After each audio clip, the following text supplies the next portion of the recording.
Hello, everybody. Welcome back to another episode of the Mental Health Podcast we have on my channel.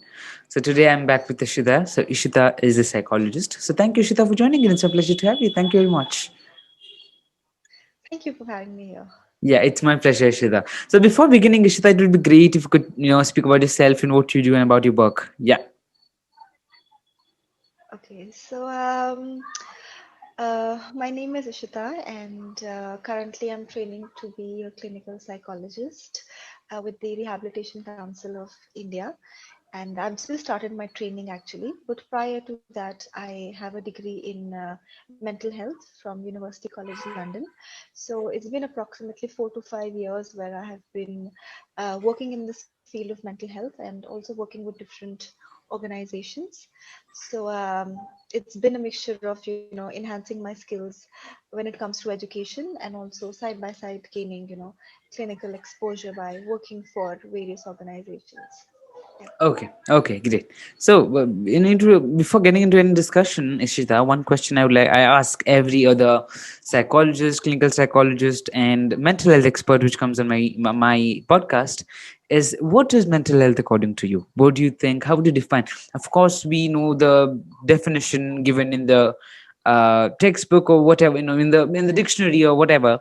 But how would you Uh-huh. define mental health in your own words? Right. So, well, I would say that with mental health, personally for me, I see it much more than illness. And what generally happens is that when we hear of mental health, we're like, oh, there is some issue or there is some problem. Or mostly the things that come to our mind is like a disease or a disorder or an illness. So when I say that, I see it something much more than illnesses because it's so vast that it can include everything Hmm. and anything, actually, for a matter of fact. I see it mostly in terms of balance between your physical and your emotional health. And most of the times, when it comes to health per se in general, when we talk about health, we only see the physical components of it, and very conveniently, we skip the mental aspect of it. So, if we generally just talk about health, I think health is a mixture of both your physical components as well as the psychological ones. And when we talk about mental health, then again, mental health is just not related to the mind, it is very, very physical as well. So, both physical and mental health are closely related to each other. So, if you ask me to define mental health, I would say that it is in terms of where you are doing well in terms of your body, your physical fitness, and also along with that, emotionally, uh, you feel that you are fulfilled. So, it's like a whole thing, it's like a more like a holistic approach that I see Hmm. mental health as. Okay, great. Thank you for that. Before getting into any discussion about today's topic, could you please introduce us to today's topic and what you're going to discuss about? Right. So today we are going to be talking about aggression and how to deal with aggression, and also understanding of where aggression stems from and what really is aggression, and also touching a little bit about anger, of how the terms anger and aggression are something that can be related to each other. So just a brief introduction and a few generic tips on management and dealing with it. Okay, great. So yeah, so we're getting into the discussion, Ishita. So what would be what is aggression? How do you the first question which comes when we think about this whole discussion? What is aggression? Where does it comes from? Yeah. Okay, so I think before understanding what aggression is, it's very important to understand what anger is, Mm. right? So if I ask you, what is anger? What would you tell me? Just feeling annoyed by something or someone. Mm-hmm. Mm-hmm. Right. So the definition of anger is something that can be very, very broad, right, per Yeah. se. But when we talk about anger, anger is an emotion. Yeah. It's something that you feel, right? It can be triggered by something, and that's in terms of the emotion. Now, the thing is that anger is something which is very, very natural to have. Everybody gets angry, right? You get angry, I get angry, a third person gets angry, right? Even creatures get angry, even a dog will get angry, will bark at you, right? Will be agitated. So what happens is that anger is a very, very natural emotion. It's a natural response sometimes to stress, and it is also something which is very beneficial to us in terms of protecting ourselves, or even for a matter of fact, standing up for ourselves. So anger in that sense is important. It is natural. What happens is that excess of anger is something that might not be, what do we put across as, something that's not acceptable, right? Something that we see as it is something which is problematic. Now, what happens is that when this anger Mm-hmm, mm-hmm. takes a behavioral form, right, that is something which is termed as aggression. For example, when we are angry, when we burst out, right, or when we start shouting at somebody, or we are giving, say, verbal or physical threats to somebody, or we are throwing around things, or we are damaging some property, that is something that is termed as aggression. So Mm-hmm. anger and aggression are something which are very, very closely related to each other. You may be angry, but you may not be aggressive, Aggressive. Hmm. right? Yeah. So sometimes when you're angry also, it might manifest in different forms, Hmm. right? Let's just say you might just bottle it all up. You might just not say anything, Hmm. right? And then after a point of time, the aggression is seen in very small, small things, right? Like maybe getting irritated or snapping back or something what we call as, passive aggressive, right? So not necessarily everybody who gets angry will be aggressive, right? But most of the times, people who are aggressive, there are chances that they are angry at something, right? So Hmm. this is just a small difference between anger and aggression. It's Aggression. mostly Hmm. like you can see anger as being the big picture, and there are small, small things that come under anger. Talking about, anger, there are a lot of things that anger can stem from, Hmm. right? Thinking about it, can stem from fear, or it can stem from, feeling misunderstood, or when somebody is not listening to us when we're trying to convey something. It's just not that, somebody said something bad to us, so that is something that got triggered. So even anger can take many, many forms, and it really depends upon the person who is feeling angry, on what made him feel so. Okay, okay, okay. And how does this like um how does it gets, when you store it up in yourself and you don't say, how does that aggressiveness or that angerness, what does it does to your brain and your mental, to your mental senses, what does it does to you and your body when you just bottle it up and don't speak up against it, or just don't show it out?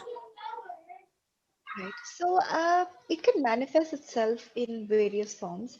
One example that maybe I would like to give you is that when we talk about bottling up, why do we use that phrase bottling up is something that we need to understand. So when we say bottling up, a bottle has a certain capacity that you can fill it, Hmm. right? It's going to overflow. Eventually it's going to overflow. So what happens is that sometimes when we start bottling up our emotions, let's just not say anger or maybe anything else, and we Hmm. don't have good expressive outlet, right? What's happening is that eventually it's going to overflow. So either one day the person is just going to have a big emotional outburst, right, where Hmm. he's either shouting or he's screaming or he's crying, Okay. something to let that emotion out. And along with that, what happens is that side by side, it's not that it just keeps building up, it also manifests in your body, right? Hmm. You feeling tense, you sometimes maybe feeling irritated, or you snapping out of to people because of no necessary reason, you feeling frustrated. And there can be a lot of cognitive and also behavioral manifestations of bottling up of anger, you Hmm. not speaking to people, Hmm. or you withdrawing from people. So how it manifests itself is something which will depend from person to person, right? But these are common things that are generally seen. So, anyway, expressing anger just because you're feeling angry, or just bottling it up, both the extremes are something which are not very, very healthy. So, definitely, there needs to be a healthy channel, for these emotions to flow, right? So both the extremes in any emotion are something which are, they might become unhealthy coping mechanisms. Because even if you talk about bottling it up and not expressing it is also unhealthy, because Yeah, it yeah, might do a lot of things to us yeah. in terms of overthinking. That's one of the biggest things that happens to us. Some of us might feel anxious, restless. So many things can happen if we bottle up our emotions, not just say anger. Okay, true. Yeah, that's really true, and thank you for that. Getting into the whole emotion thing. Just like now, it brings me to the question which I wanted to ask about. How do you manage it? You have it. You're aggressive sometimes. You're angry sometimes. How to manage anger and how to manage being aggressive, how to manage it. And is do you think being angry is good or bad, and what do you think on that also, if you could give a perspective? Mhm. All right. So I'll address the second question first of whether being angry is good or bad.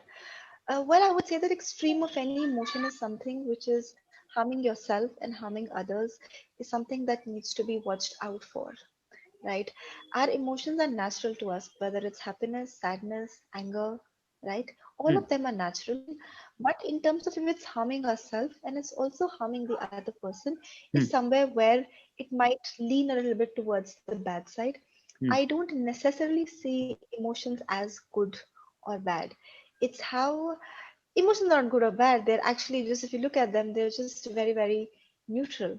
hmm, The yeah. expression of it is something which may lean towards a good side or a bad side. So it's not your emotions that you need to keep in check, really.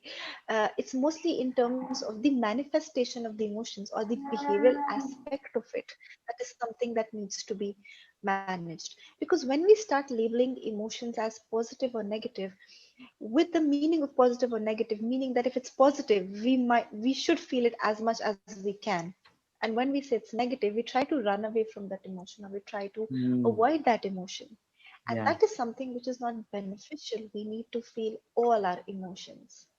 We cannot run away from them, we cannot avoid them. It's the expression of it, the behavioral form of it, which might cause problems.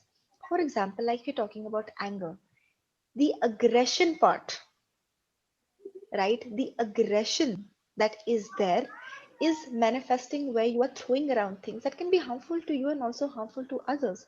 So that is something that needs to be kept in check. Not per se anger, it's mostly the behavioral aspect of anger Hmm, that we can work hmm, on. When it comes to in terms of dealing with it, see, different things work for different people. um, there are many reasons why anger might manifest. So initially, of course, the first step would be to understand your triggers of what really is triggering you. Maybe making a mental note of it, that these are situations that trigger me. hmm, When we understand our triggers, probably the next step can be of identifying the thoughts that are linked to the triggers, hmm, because hmm. ultimately you're acting out on your thoughts, Yeah, yeah. right? So you're acting out on your thoughts. You're not acting out on the anger. So it is the thoughts about the situation which is making you behave that way. So once you kind of identify your triggers, it would also be beneficial to identify the thought process, or what are the thoughts that are running through your mind, right? After the identification of thoughts, or after identifying what these thoughts are, it's about sitting down with these thoughts and creating a space with those Hmm, thoughts. hmm, Not all the thoughts that come to us are true. Not all the thoughts that come to us are facts. So sometimes we should see thoughts as just like clouds, some things that might come and go. Just because a thought makes you feel something does not mean that the thought is true. okay. There can be alternative perspectives to it Hmm, of hmm. how we are perceiving the situation. Yeah. And also, one thing here that we need to understand is that anger stems from failed expectations in a lot of cases. Hmm, For example, let's just say we want to be respected by our juniors, or we want children to respect us. When there is a gap between the expectation and the reality, That's where anger fits in, Yeah. right? So why I talk about identification and awareness is because that's how we will be understanding the expectations, but Hmm. also whose expectations are they in the first place to begin with? They are our expectations, Yeah. right? Yeah. So a lot of the time we might have to work in with our thoughts, how we perceive the situation. That's why I say that, because we feel it should be a certain way, does not mean that it is necessarily going to be that way. And once we Hmm. kind of understand this concept or understand that this is how things might move, it just might become easier to understand anger on a whole different level, right? So after we've had all of these identifications, it's working with maybe alternative perspectives. Sometimes what happens, you must have seen with anger, is that we get angry, we blurt out something, you know which might be hurtful for the other person, and after we calm down and we listen to the other person's side of the story, we might realize, We my were wrong. reaction to it might have been a little out of you Yeah. know control, or something that I did not really think about Proud. in that moment. Hmm. And this is what we're trying to do. So when we identify our thoughts, when we identify that there could be alternative perspectives to it, we're trying to create a space between uh, our emotions and the behavior that comes out. And this is the space that the space we create will give us the power whether we wish to respond or we wish to react. It's the Hmm. difference between the two. Yeah. Reaction is मुझे गुस्सा आया, मुझे थप्पड़ मारने का मन किया, मैंने थप्पड़ मार दिया, Madhavi. right? um, with respond we weigh the pros and cons, that if I do this, what would be the pros, what would be the cons? And the chances are that when we start doing this, or when we start working and on consciously creating that space, it will become easier for us to evaluate those pros and cons. Because anger is like, uh, it's so bubbling and boiling. Yeah. If you see milk boiling, what happens? Like ekdam se it just rises up to the top. So sometimes it's difficult to catch on to what thoughts might just lead for us to react that way. Hmm. So maybe working on this, understand that okay, now I'm about to get angry. This is something that we all can slow down and understand. When we get angry, what would happen? Maybe our heartbeat would increase. Maybe we're clenching our fist, our fists. Maybe our face would turn red. There would be a few bodily changes that we might feel. So if we catch anger, right then and there, it will be easier to work on the couple of steps that I, mentioned before. Along with that, other things that can be used to supplement this is, in terms of, including some sort of a relaxation routine, Hmm. um, in your day-to-day life. If you're somebody who's prone to anger, if you're somebody who's prone to getting agitated or being aggressive, and you do have a history of that, it would be good to include some sort of relaxation exercises or techniques. So create that schedule in your day-to-day life and add it as a part of your lifestyle. It could be in the form of deep breathing or some sort of muscle relaxation. It could also be indulging into practices of meditation and mindfulness. And even scientifically, these techniques have proven to create that space that we're talking about.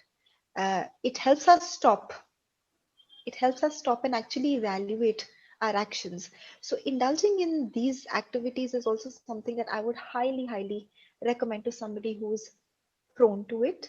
Along with that, taking care of the physical aspects, maybe having a positive outlet of your emotion in terms of maybe, including some sort of physical activity to redirect that anger in a much more healthier channel, right? Whether it's just punching a bag, or it's involving in some sort of physical activity, going for a walk, going Hmm. for a run, Hmm. or gymming regularly or exercising regularly.